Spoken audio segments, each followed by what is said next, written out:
কথাগুলো শুনলে মন খারাপ করবে তারা, ভণ্ড বাবা যারা। কথা বলে না কেন? আল্লাহ তাদেরকে হেদায়েত দান করুন। একটু জোরে বলবেন না আমিন। আমার বাংলাদেশে কিছু ভণ্ড আছে, হ্যাঁ, এরা কি করে জানেন? জিকির করতে করতে গাছের আগালে উঠে বসে থাকে। তা আমি বললাম, এই গাছের আগালে কেন? কয় এসকো উঠেছে। কথা বলছেন নাই? আর একদিন দেখি জিকির করতে করতে পুকুরের পানি নেমে আসছে, আর এসকো উঠে গেছে। আবার অনেকেই দেখবেন জিকির করতে করতে বাঁশের খুঁটি ধরে উপরে ওঠে। দেখেন না? দেখেন না? আচ্ছা, দেখবেন যেই বাঁশের খুঁটিতে বিদ্যুতের তার নাই, ওই বাঁশের খুঁটি ধরে ওঠে। আর যেই খুঁটিতে বিদ্যুতের তার আছে, ওটাতে ওঠে না। তাহলে বুঝে গেল আর জ্ঞান ঠিকই আছে।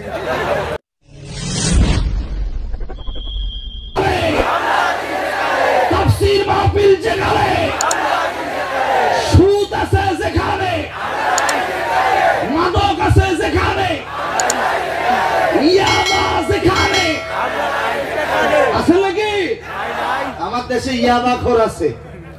আপনাদের ভারতে অবশ্য কেউ ইয়াবা খায় না। হ্যাঁ হ্যাঁ, খবরদার, ইয়াবা, মাদক এগুলো সেবন করা যাবে না। মদ পান করা মুসলমানদের জন্য হারাম। মদ পান করা মুসলমানদের জন্য কি? জোরে বলতে হবে, মদ আছে যেখানে, বিড়ি সিগারেট যেখানে, এখানে কেন শুনে দুর্বল হইলেন? হ্যাঁ, বুঝে গেল মাঝে মাঝে কিছু খায় আছে নাকি? হ্যাঁ, বিড়ি সিগারেটও বাদ দিতে হবে। আল্লাহ তুমি আমাদেরকে হেফাজত করো। জোরে বলেন আমিন। একটু জোরে বলেন। আমি কিন্তু সবাইকে দেখতেছি যে কার মন মানসিকতা কেমন আমি দেখতে পাচ্ছি। এখানে আর মাত্র কয়েকজন ব্যক্তি আছেন, আলহামদুলিল্লাহ।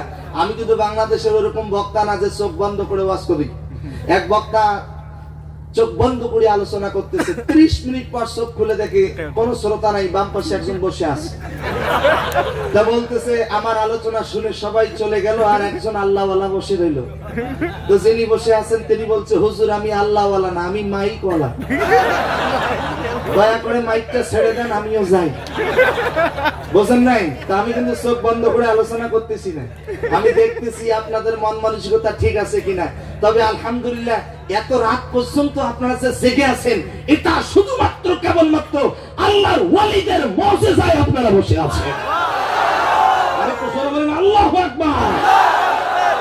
এই ভারতের জমিন ওলি আল্লাহ দিয়ে ভরপুর, বলেন না মারহাবা।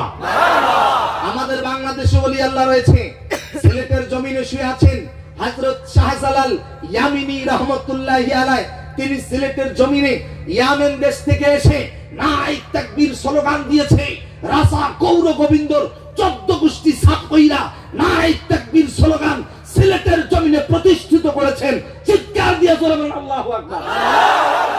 নারায়ে তাকবীর, আল্লাহু আকবার। এজন্য নারায়ে তাকবীর স্লোগান আছে যেখানে, আহলে সুন্নাত ওয়াল জামাত যেখানে, খন্ড আছে যেখানে, বলেন ইনশাআল্লাহ। এই কথাগুলো শুনলে মন খারাপ করবে তারা, ভণ্ড বাবা যারা। কথা বলে না কেন? আল্লাহ তাদেরকে হেদায়েত দান করুন। একটু জোরে বলবেন না আমিন। আমার বাংলাদেশে কিছু ভণ্ড আছে, হ্যাঁ, এরা কি করে জানেন? জিকির করতে করতে গাছের আগালে উঠে বসে থাকে। তা আমি বললাম, এই গাছের আগালে কেন? কয় এসকো উঠেছে। কথা বলছেন নাই? আর একদিন দেখি জিকির করতে করতে পুকুরের পানি নেমে আসছে, আর এসকো উঠে গেছে। আবার অনেকেই দেখবেন জিকির করতে করতে বাঁশের খুঁটি ধরে উপরে ওঠে। দেখেন না? দেখেন না? আচ্ছা, দেখবেন যেই বাঁশের খুঁটিতে বিদ্যুতের তার নাই, ওই বাঁশের খুঁটি ধরে ওঠে। আর যেই খুঁটিতে বিদ্যুতের তার আছে, ওটাতে ওঠে না। তাহলে বুঝে গেল আর জ্ঞান ঠিকই আছে।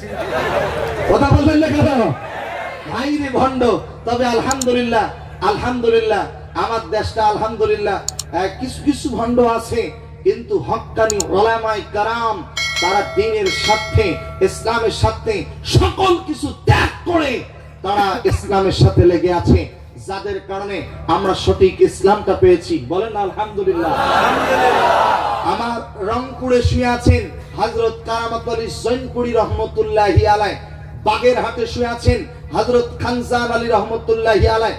অসংখ্য ওলি আল্লাহ বাংলাদেশের জমিনে রয়েছে, বিশেষ করে এই ভারত উপমহাদেশের মধ্যে এক সময় আমাদের আব্বা মারা কিভাবে কাপড় পরিধান করবে এগুলো জানতো না, এগুলো জানতো না। এগুলো শিখিয়েছেন ওলি আল্লাহরা, এগুলো শিক্ষা দিয়েছেন ওলি আল্লাহরা, এগুলো শিখিয়েছেন মরহুম আফতাবুর রহমান রহমাতুল্লাহি আলাইহি। ঠিক কিনা বলেন? এগুলো তাদের কাছ থেকে আমরা শিখেছি। আমার প্রিয় ভাইরা, এই জন্য ওলি আল্লাহর সারা বিরোধিতা করে আমি তাদেরকে মোটেও সহ্য করতে পারি না। কারণ ওলি আল্লাহ, আল্লাহ প্রদত্ত, তাদেরকে আল্লাহ তাআলা জ্ঞান দেন।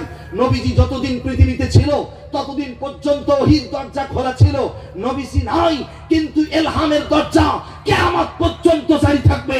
যারা আল্লাহর ওলি হয়, যারা বুজুর্গ হয়, তারা তো আল্লাহর কাছ থেকে কিছু আদায় করে নিতে পারে।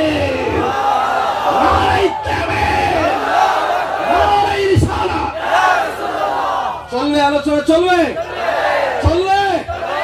কতক্ষণ পর্যন্ত চলবে? কতক্ষণ? সারা রাত, ফজর উঠবে।